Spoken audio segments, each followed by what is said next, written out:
어? 여긴 어디야? 왜 여기서? 재훈아, 무서워. 여기 어디야? 잠깐이면 돼요. 재훈이가 제 팔을 잡아 차에서 내리게 했어요. 그 순간 며느리와 눈이 마주쳤는데 차갑게 외면하더군요. 어머님, 죄송해요. 작게 중얼거리는 소리가 들린 것 같았어요. 그리고는 둘 다 재빨리 차에 탔죠. 제가 뭐라고 말하기도 전에 차는 순식간에 달려나가기 시작했어요. 재훈아! 이러지 마! 재훈아! 엄마야, 재훈아? 엄마 버리지 마! 살려줘. 제발. 제가 아무리 소리쳐도 차는 멈추지 않았어요. 먼지만 흩날리며 사라져가는 차를 바라보며 저는 그 자리에 털썩 주저앉고 말았죠. 이럴 순 없어. 이럴 순 없다고. 내가 뭘 그렇게 잘못했다고. 이렇게 버리기야. 안녕하세요. 저는 올해 65이 된 이선옥이라고 합니다. 제가 오늘 이렇게 제 이야기를 털어놓는 건 비슷한 아픔을 겪고 계신 분들에게 작은 위로가 되길 바라는 마음에서예요. 세상에는 부모 버리기를 밥 먹듯이 하는 자식들이 너무나 많더군요. 하지만 저는 그런 자식들에게 결코 지지 않기로 했답니다. 제 이야기를 들려드릴게요. 남편이 세상을 떠난 건 제가 43, 우리 아들 재훈이 15이었을 때였어요. 그때 딸 수경이는 12살이었죠. 남편은 갑작스러운 심장마비로 우리 곁을 떠났어요. 아직도 그날이 선명히 기억나요. 평소처럼 여보 다녀올게 라며 웃으며 출근한 남편이 그날 저녁 차가운 몸으로 돌아왔으니까요. 장례를 치르고 정신을 차렸을 때 제 앞에는 막막한 현실이 기다리고 있었어요. 보험금으로 겨우 전세를 얻었지만 당장 생활비도 없는 상황이었죠. 그때부터 저는 정신없이 살았답니다. 아침 5시면 일어나 근처 식당에서 주방일을 했고 저녁에는 건물 청소를 했어요. 선옥 씨, 그렇게 무리하다가 쓰러지면 어쩌려고 그래요? 식당 언니들이 걱정했지만 전 웃으며 대답했죠. 괜찮아요. 내 새끼들 볼 때마다 힘이 나는걸요. 정말 그랬어요. 허리가 휘도록 일하고 집에 돌아와도 아이들 얼굴만 보면 모든 피로가 싹 가시던 그런 시절이었죠. 특히 아들 재훈이가 저희 큰 자랑이었어요. 아버지가 떠난 후에도 늘 의젓했거든요. 엄마, 내가 있잖아. 걱정하지 마. 나중에 커서 꼭 효도할게. 우리 아들 이미 충분히 효도하고 있어. 엄마한테는 내가 1등 하는 것보다 내가 행복한 게 더 중요해. 그래도 난 엄마 힘들게 하고 싶지 않아요. 꼭 성공해서 엄마 편하게 해드릴 거예요. 그때 재훈이의 그 맑은 눈빛이 아직도 생생해요. 학교에서도 늘 상위권이었고 선생님들의 칭찬도 자자했죠. 제가 새벽같이 일어나 싸준 도시락을 친구들 앞에서 자랑스럽게 먹던 모습은 지금도 잊을 수가 없어요. 엄마가 싸주신 도시락이 최고예요. 친구들이 부러워해요. 정말? 그럼 내일은 내가 제일 좋아하는 소세지 많이 넣어줄게. 와. 우리 엄마 최고. 그렇게 힘들어도 행복했던 시절이 있었어요. 하지만 세월이 흐르고 재훈이가 결혼을 하면서 모든 게 달라지기 시작했죠. 처음에는 몰랐어요. 요즘에는 며느리 들어오면 다들 그렇겠지 하며 며느리의 냉담한 태도를 이해하려 했죠. 결혼식 날 며느리 미연이는 환하게 웃으며 저를 안았어요. 어머님, 저 잘 부탁드려요. 하지만 시간이 갈수록 며느리의 차가움은 더해만 갔어요. 특히 제가 아들 내외의 집을 방문할 때마다 그 냉기는 더욱 뚜렷해졌답니다. 어머님, 이제 좀 그만하세요. 저희가 알아서 할 수 있어요. 아니야, 내가 우리 아들 입맛에 맞춰 반찬 좀 해주고 싶어서. 어머님, 요즘은 배달도 있고 맛있는 반찬 가게도 많아요. 잘 먹지도 않는데 굳이 이러실 필요 없어요. 명절 때도 마찬가지였어요. 제가 정성껏 준비한 음식을 들고 가면 며느리는 현관에서부터 인상을 찌푸렸죠. 어머님, 제가 좋아하는 게 뭔지 저번에 말씀드렸잖아요. 아니다, 그냥 저희가 알아서 할게요. 음식 싸우지 마세요. 겉으론 공손해 보이는 말이지만 그 속엔 제발 우리 일에 간섭하지 말라는 냉정함이 가득했어요. 아들 재훈이의 변화는 더 큰 상처였어요. 어느 날은 제가 아들 집에 방문을 했다가 충격적인 대화를 들었죠. 여보, 우리 엄마가 또 오신다네. 당신도 좀 단호하게 말씀하지. 매번 이러니까 어머님이 자꾸 오시잖아요. 나도 힘들어. 근데 막상 딱 잘라 말하기가 그렇네. 그 말을 듣고 저는 그날 끝내 한참을 현관 앞에서 서성이다가 그냥 돌아왔죠. 제가 가져간 반찬통은 다음 방문 때 보니 썩어 있더군요. 치우지도 않고 방치한 것도 모자라 한 숟가락도 건드리지 않은 거였어요. 엄마, 우리도 바빠요. 이제 그만 가세요. 손주를 봐주고 1시간 정도 더 있으면 이런 말을 수도 없이 들었어요. 한 번은 용기를 내서 물었죠. 재훈아, 엄마가 뭐 잘못했니? 아니에요. 그냥 저희도 이제 신혼이고 둘만의 시간도 필요하고. 그래, 알겠어. 엄마가 손주 봐주고 바로 돌아가기에는 체력이 너무 힘들다. 그러던 어느 날이었어요. 재훈이가 무심코 던진 한마디가 제 가슴을 찔렀습니다. 엄마, 이런 것도 못해요? 자꾸 까먹으시면 어떡해요? 혹시 치매 초기 아니에요? 그 말을 듣는 순간 제 심장이 멎는 것 같았어요. 단순한 걱정이 아니었거든요. 그때는 몰랐지만 돌이켜 생각해보면 그 말 속에는 이제 엄마가 우리한테 짐이 되기 시작했다는 뜻이 담겨 있었어요. 그런 거 아니야, 재훈아. 엄마는 멀쩡해. 아니에요. 요즘 치매는 일찍 시작된대요. 한번 검사 받아보시는 게 좋을 것 같아요. 그래. 한번 가볼게. 밤새 잠을 이루지 못했죠. 창밖을 바라보며 옛날 생각이 났어요. 재훈이가 어렸을 때 아픈 저를 위해 밤새 물수건으로 간호를 해주던 그 따뜻한 아들은 어디로 간 걸까요? 그러다 문득 이상한 생각이 들었어요. 그래, 한번 정말 치매인 척 해볼까? 자식들의 진심을 확인해보고 싶었거든요. 어쩌면 이게 극단적인 선택일 수도 있었지만, 그때의 저는 이것밖에 방법이 없다고 생각했어요. 그렇게 저는 조금씩 치매 연기를 시작했어요. 처음에는 사소한 것들이었죠. 어?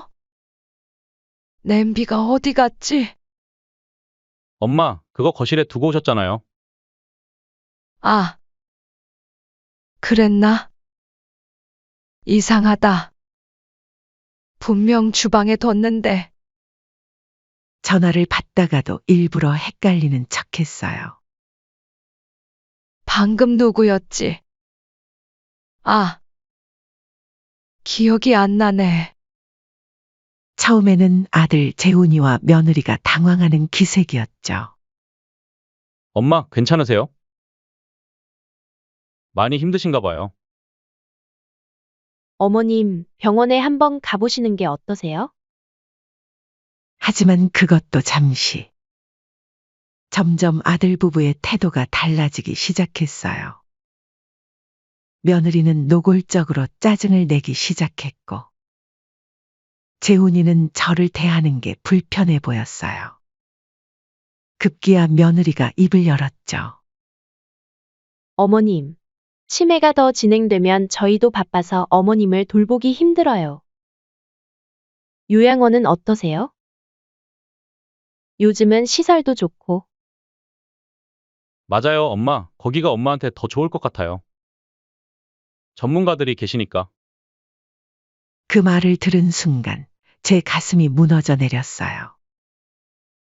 수십 년을 키운 자식이, 그리고 그 며느리가 저를 이렇게 쉽게 버리려 한다는 게 믿기지 않았거든요. 그렇게 시작된 제 치매 연기는 점점 더 큰 파장을 일으켰어요. 아들과 며느리는 제가 생각했던 것보다 훨씬 더 냉정했답니다. 그러던 어느 4월의 화창한 봄날이었어요. 벚꽃이 한창 피어 있을 때였죠. 아들이 갑자기 전화를 했어요. 엄마, 이번 주말에 시간 되세요? 갑자기 웬일이니? 드라이브 가요. 좋은데 데려갈게요. 벚꽃도 보고. 어머, 우리 아들이 웬일이니? 그동안 제가 많이 못 챙겨드렸잖아요. 미안해서요. 이제라도 효도하고 싶어서. 정말? 너도 일이 바빠서 시간 내기 쉽지 않을 텐데 너무 무리는 하지 마, 아들. 네, 이제라도 잘하고 싶어서요. 미연이도 같이 가자고 하더라고요. 그 달콤한 말에 제가 속아 넘어갔죠. 아무리 그래도 내가 자주 까먹고 치매처럼 보이는 게 걱정이 됐나 보구나. 그래, 요즘 애들 사는 게 힘드니까 부모한테 소홀할 수도 있어. 오랜만에 찾아온 아들의 따뜻함이 그렇게 반가울 수가 없었어요. 재훈아, 정말 고마워. 엄마 너무 기쁘다. 네, 엄마. 이제부터 자주 이렇게 모시고 다닐게요. 그래. 우리 아들. 역시 엄마 마음을 알아주는구나. 전날 밤엔 설레서 잠도 못 이뤘답니다. 새벽 4시부터 일어나 화장도 하고 머리도 예쁘게 하고 깔끔하게 차려입었어요. 손수 김밥도 준비했죠. 날씨도 좋은데 도시락이라도 먹어야지. 혼잣말을 하며 준비하는데 마음이 한없이 설렜어요. 아침 9시 아들 내외가 차를 가지고 왔어요. 며느리의 표정이 좀 이상했지만 전 그때 눈치채지 못했죠.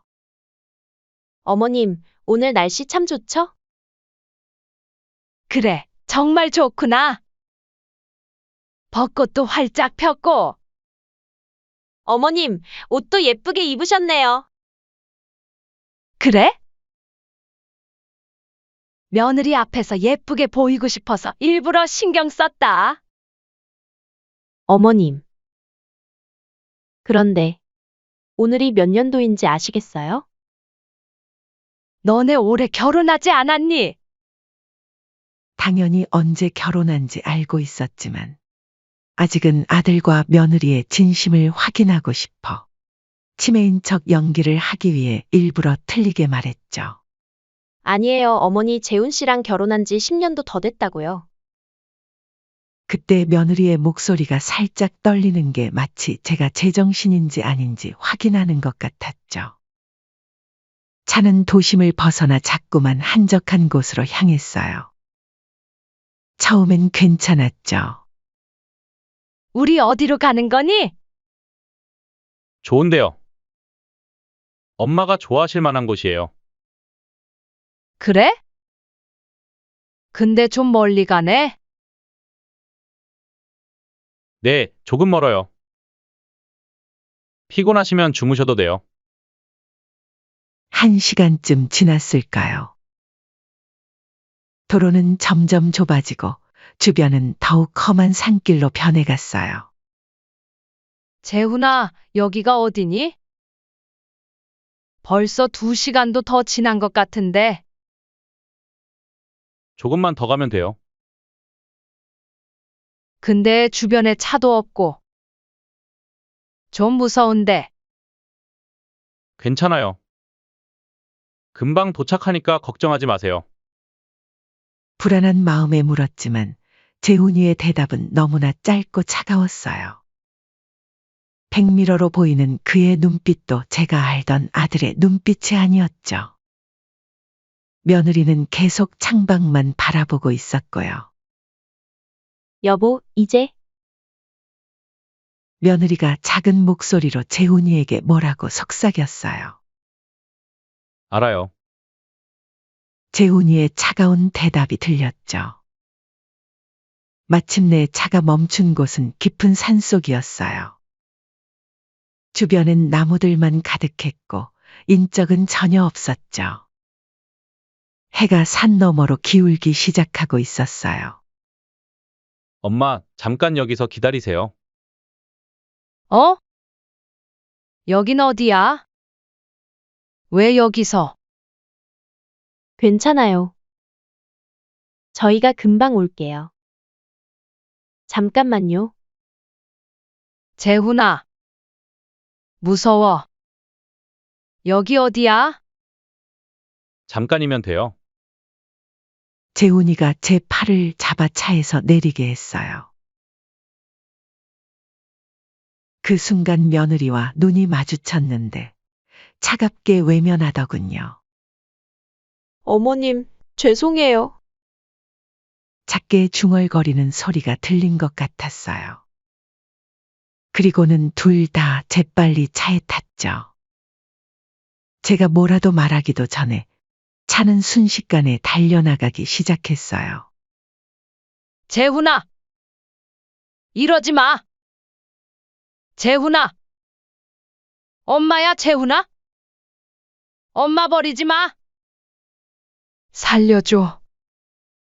제발. 제가 아무리 소리쳐도 차는 멈추지 않았어요. 먼지만 흩날리며 사라져가는 차를 바라보며 저는 그 자리에 털썩 주저앉고 말았죠. 이럴 순 없어. 이럴 순 없다고. 내가 뭘 그렇게 잘못했다고. 이렇게 버리기야. 눈물이 하염없이 흘렀어요. 하늘은 맑았는데 제 머릿속은 먹구름이 가득했죠. 온갖 생각이 스쳐 지나갔어요. 어린 시절 재훈이가 밤새 열이 나서 끙끙댈 때 옆에서 발을 주물러주며 밤을 지새웠던 일. 중학교 입학식 날 새 교복을 입은 아들을 보며 눈물 훔치던 일. 대학 합격 소식의 아들과 부둥켜 안고 울던 일. 그 모든 추억이 한순간에 배신으로 변해버렸어요. 제 가슴 한구석이 찢어지는 것 같았죠. 그래. 이제 알겠어. 내가 왜 그동안 그렇게 차갑게 굴었는지. 요양원에 보낼 때 비용이 부담돼서 나를 버리려고 이렇게 계획했던 거구나. 산속은 점점 어두워지기 시작했어요. 해가 저물며 기온도 뚝 떨어졌죠. 봄날이었지만 산속의 밤 공기는 차가웠어요. 얇은 봄옷 차림이었던 저는 추위에 떨기 시작했죠. 핸드폰도 차에 두고 내렸고, 물이라도, 김밥이라도 두고 가지. 제가 아침에 정성스레 싼 김밥은 차 안에 그대로 있었어요. 배도 고프고 목도 마르기 시작했지만 그것보다 더 큰 고통이 있었어요. 바로 자식의 배신이었죠. 이렇게 순 없어. 꼭 살아서, 너희들에게 이 빚을 반드시. 이를 악물었어요. 여기서 죽을 순 없었거든요. 힘겹게 일어나 걷기 시작했죠. 어디로 가는지도 모른 채 그저 한 방향으로 걸었어요. 밤이 되자 더욱 무서워졌어요. 어둠 속에서 들려오는 부엉이 소리, 바스락거리는 나뭇잎 소리. 모든 게 공포였죠. 이따금 멀리서 들려오는 늑대 울음소리에 온몸이 떨렸어요. 살려주세요. 누구 없나요? 도와주세요. 목이 쉬도록 소리쳐봤지만 대답이 있을 리 없었죠. 그저 산속의 메아리만 제 절규를 조롱하듯 돌아올 뿐이었어요. 밤새 저는 걸었어요. 추위와 배고픔 그리고 온갖 공포와 싸우면서요. 발은 부어올랐고 온몸은 긁히고 멍들었죠. 하지만 멈출 수는 없었어요. 새벽이 되어서야 희미한 불빛을 발견했어요. 산자락 어딘가에 있는 민가였죠. 마지막 힘을 짜내어 그쪽으로 향했어요. 살려주세요. 제발. 초인종을 누르자마자 저는 그대로 쓰러졌어요. 다행히 그 집의 노부부가 저를 발견하고 구해주셨죠. 나중에 알고 보니 그분들은 약초를 캐러 다니시는 노인분들이었어요. 아이고, 여기가 어디라고 이러고 계셨대요? 말도 마세요. 제 자식이, 제 피부치가. 세상에? 어떻게 자식이? 노부부는 저를 정성껏 돌봐주셨어요. 할머니는 따뜻한 미역국도 끓여주시고 할아버지는 손수 캐신 약초로 차도 달여주셨죠. 할멈, 이제 어쩌실 거예요? 살아야죠. 꼭 살아서. 그 자식들한테 알리실 거예요? 아니요. 아직은 제가 먼저 할 일이 있어요. 무슨? 부모를 버린 자식이 어떤 벌을 받게 될지 두고 보세요. 그렇게 저는 사흘을 그 댁에서 몸을 추스르며 보냈어요. 어떻게 자식이 부모한테 이럴 수가 있어. 그리고 너희가 가장 두려워하는 일을 해주마. 이제 제 차례였어요. 자식이라는 이름으로 저를 배신하고 버린 아들, 아니 그들에게. 그렇게 집에 돌아와 제 딸 수경이에게 자초지종 설명을 했죠. 그리고 수경이가 한 걸음에 찾아와 걱정스러운 눈으로 물었어요. 엄마, 경찰서에 가야 하지 않을까요? 이대로 두면 오빠가 또 어떤 짓을 할지 몰라요. 수경아, 네, 엄마? 그래도 자식인데 엄마가 정말 이렇게 해도 될까? 당연하죠. 오빠, 아니 그 자식은 짐승 보다 못한 새끼예요. 그날 밤 잠을 이루지 못하고 뒤척이다가 문득 장롱 깊숙이 넣어둔 가족 앨범을 꺼냈어요. 재훈이가 초등학교 입학식 날 찍은 사진이 눈에 들어왔죠. 엄마, 나 이제 초등학생이에요. 공부 열심히 해서 꼭 효도할게요. 그때의 해맑은 미소가 아직도 선명해요. 중학교 졸업식 날 찍은 사진도 있었어요. 엄마, 고등학교 가면 더 열심히 공부해서 좋은 대학 갈게요. 그래서 엄마 고생 안 하게 해드릴게요. 사진을 보다 보니 눈물이 흘렀어요. 그 순수했던 제 아들이 저를 버렸다는 게 아직도 믿기지 않았거든요. 다음 날 아침 거울을 보며 다짐했어요. 이제 더 이상 울지 말자.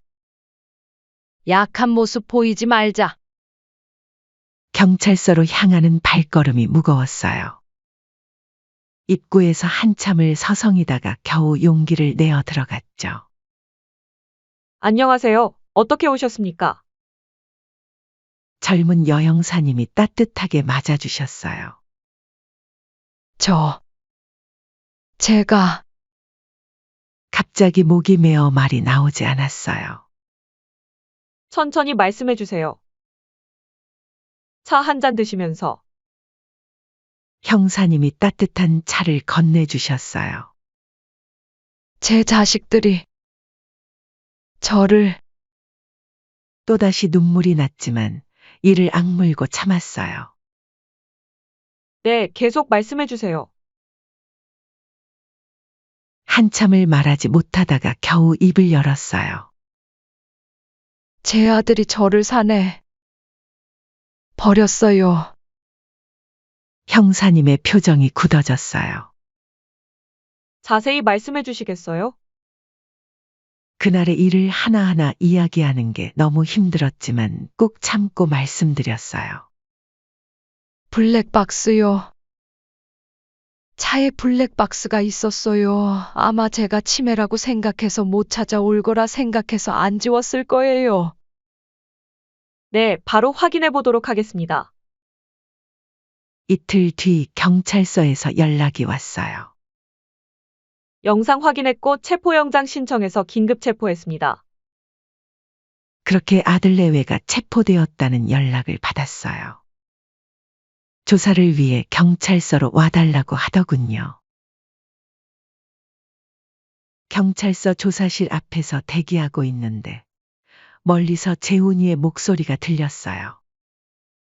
엄마. 엄마 어디 계셨어요? 재훈이가 수갑을 찬 채로 달려오려 했지만 경찰이 막아섰어요. 이선웅님, 피해자분이시죠? 가해자들과 직접 대면하길 원하시나요? 형사님이 조심스레 물으셨어요. 잠시 망설였지만 곧 대답했어요. 네, 문이 열리고 재훈이와 며느리가 들어왔어요. 두 사람 모두 초췌한 모습이었죠. 엄마. 엄마. 재훈이가 제 발 앞에 무릎을 꿇었어요. 엄마, 제발. 제발 용서해 주세요. 아들의 어깨가 떨리고 있었어요. 대체 왜 그랬니? 최대한 담담하게 물었어요. 저희가 미쳤었나 봐요. 재훈이가 말을 잇지 못하자 며느리가 흐느끼며 말했어요. 재산이 탐이 나기도 했고 엄마가 치매로 요양원이라도 가면 병원비가 감당이 안 될 것 같더라고요. 저희 사정 힘든 거 아시잖아요. 제발. 재산? 병원비? 돈 때문에? 제 목소리가 날카로워졌어요. 내가 너희를 위해 모은 그 재산이? 어머님, 저희가 잘못했어요. 정말 잘못했어요. 며느리가 제 바짓가랑이를 붙잡고 울기 시작했어요. 어머님, 그날 밤 이후로 저는 잠도 못 자요. 매일 악몽을 꾸는데 꿈에서 어머님이 저를 원망하시면서 그래서 이제 와서 뭘 어쩌라고? 엄마. 제가 재훈이가 바닥에 이마를 찌으며 울었어요. 그날 밤 엄마가 얼마나 무서우셨을지, 얼마나 추우셨을지, 이제야 깨달았어요. 아무리 그래도 그렇지. 어떻게 자식이 엄마를 버릴 수가 있어? 이 상처는 평생. 아니, 죽어서도 나을 수 없을 거다. 엄마, 전 이제 어떡해요? 앞으로 어떻게 살아야 해요? 재훈이의 흐느낌이 조사실을 가득 채웠어요. 며느리도 계속 무릎을 꿇은 채 빌었어요. 어머님, 저희 애기, 손주를 봐서라도 봐주세요. 재훈이가 제 손을 붙잡으려 했지만 저는 살짝 피했어요. 엄마, 저 지금이라도 다 갚을게요. 엄마가 원하시는 거 뭐든지 할게요. 이제 와서. 그런 말이 무슨 소용이니? 제 말에 재훈이가 더욱 크게 흐느꼈어요. 어머님, 저희 정말 잘못했어요. 이렇게라도 벌 받을게요. 며느리가 계속 제 발치에 엎드려 울었어요. 그때 문득 그날 밤이 떠올랐어요. 칠흑 같은 어둠 속에서 혼자 울며 걷던 그 시간. 한 걸음 한 걸음이 지옥 같았던 그 순간들. 일어나라. 그만. 안 돼요, 엄마. 이러고 있게 해주세요. 재훈이가 더 세게 제 다리를 붙잡았어요. 나라. 못 놓겠어요. 엄마가 저희 용서해 주실 때까지. 여기서 평생 이러고 있을 거예요. 재훈이의 눈물이 제 발등 위로 뚝뚝 떨어졌어요. 며느리도 고개를 들지 못한 채 계속 흐느꼈어요. 어머님, 저희가 어떻게 하면 용서받을 수 있나요? 순간 가슴 한켠이 찡해졌어요. 밉고 원망스러웠지만 그래도 내 자식인걸요. 이제 경찰서에서 나가고 법대로 하면 감옥에 가겠지. 어머니. 제발요. 재훈이가 눈물범벅이 된 얼굴로 대답했어요.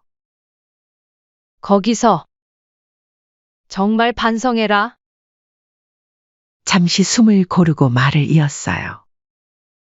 그리고 출소하면 그때 다시 이야기하자. 엄마. 돌아서는데 재훈이가 외쳤어요. 엄마. 사랑해요. 정말 죄송해요. 제발. 복도를 걸어 나오는데 담당 형사님이 다가왔어요. 많이 힘드셨죠? 네. 근데 이상하게 마음이 좀 편해졌네요. 그날 이후로 매일 교도소에서 편지가 왔어요. 재훈이의 편지에는 항상 눈물 자국이 선명했죠. 엄마, 오늘도 꿈에서 엄마를 배웠어요. 그날처럼 추운 밤이었는데 이번엔 제가 엄마 곁을 지켰어요. 현실에서 그러지 못해서. 정말 죄송해요. 며느리의 편지도 왔어요. 어머님, 면회는 못 오시겠지만 그래도 이렇게라도 제 마음을 전하고 싶어요. 돈 때문에 인간의 도리를 저버린 제가 부끄럽습니다. 그렇게 경찰서에 나오고 다음 날 재훈이의 장인 장모님이 찾아오셨어요. 저희가 얼마나 부끄러운지 모릅니다. 두 분 다 현관에 무릎을 꿇고 앉으셨어요. 일어나세요. 그러지 마시고. 아닙니다. 저희 딸이 이런 큰 죄를 저질렀는데, 저희 손주, 가끔이라도 보게 해주실 수는 없을까요? 사돈이 눈물을 훔치며 말씀하셨어요. 잠시 생각하다가 대답했어요. 그래요. 감사합니다. 정말 감사합니다. 수경이가 제 손을 잡았어요.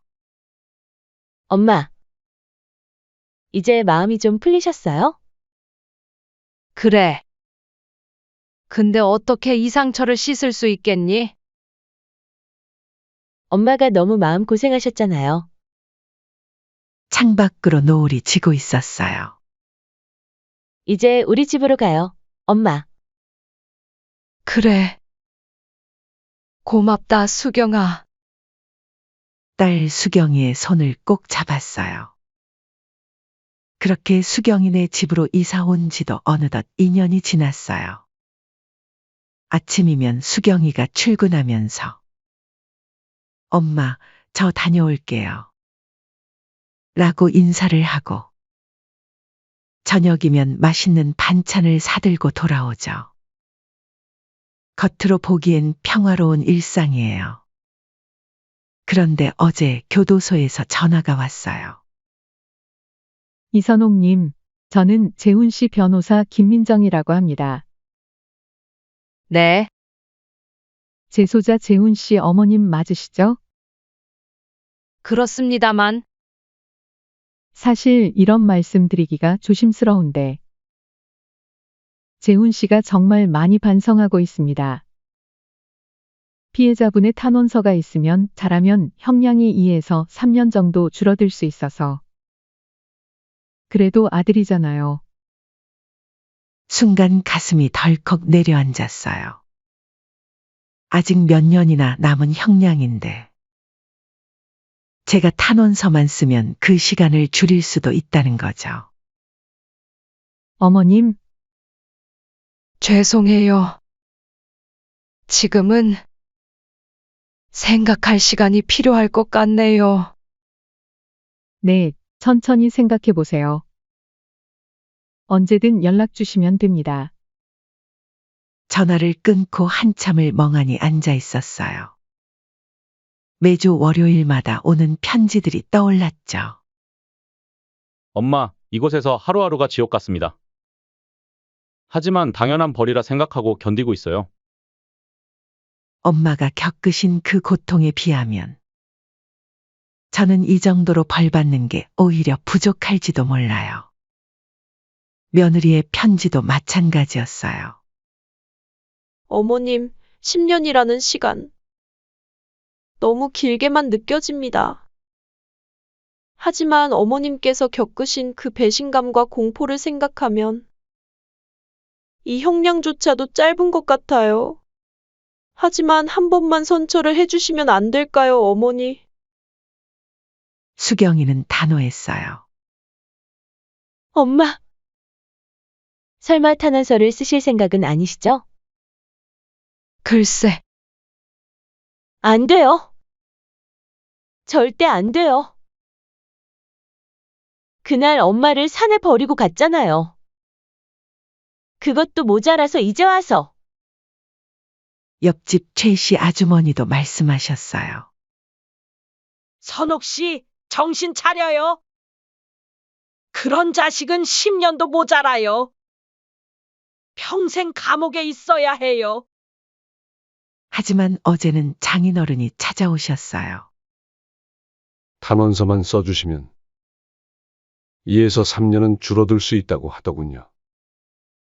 철창 안에서 늙어가는 자식들을 보는 게 부모 마음에는 너무 괴롭더라고요. 같은 부모로서 제 마음도 잘 헤아려 주시면 감사하겠습니다. 부탁드립니다. 밤새 잠을 이루지 못했어요. 자꾸만 옛날 생각이 나서요. 엄마, 이거 봐요. 첫 월급이에요. 이제 제가 엄마 책임질게요. 23, 첫 직장에 들어가고 받은 월급을 들고 왔던 재훈이. 엄마, 걱정 마세요. 이제 제가 효도할 차례잖아요. 30에 결혼하면서 환하게 웃던 모습. 그래요. 그 따뜻했던 아들이 그토록 차갑게 변해서 저를 버렸죠. 오늘도 편지가 왔어요. 엄마, 이곳에서 매일 생각합니다. 그날 밤 엄마를 두고 떠날 때 제가 얼마나 큰 죄를 지었는지. 이제는 형량이 줄어드는 것도 바라지 않습니다. 다만 이곳에서 나가게 된다면 그때는 평생 참회하며 살고 싶습니다. 탁자 위에는 아직 쓰지 못한 탄원서 양식이 놓여 있어요. 펜을 들었다가도 내려놓기를 수십 번. 여보, 내가 어떻게 하는 게 맞을까요? 남편 사진 앞에서 한참을 중얼거렸어요. 창밖에는 봄비가 내리고 있네요. 빗소리를 들으며 생각합니다. 용서해야 할까요? 아니면 끝까지 벌을 받게 해야 할까요? 탄원서 양식 위로 빗방울 같은 눈물이 떨어졌어요. 아직도 답을 찾지 못했습니다. 엄마의 마음은 늘 이렇게 복잡한가 봅니다. 여러분이라면 어떻게 하시겠습니까? 저는 아직도 잘 모르겠네요. 그래도 하나밖에 없는 아들이어서 다시 예전처럼 돌아가고 싶은 생각이 자꾸만 들어요. 현명한 견해를 듣고 싶습니다. 감사합니다.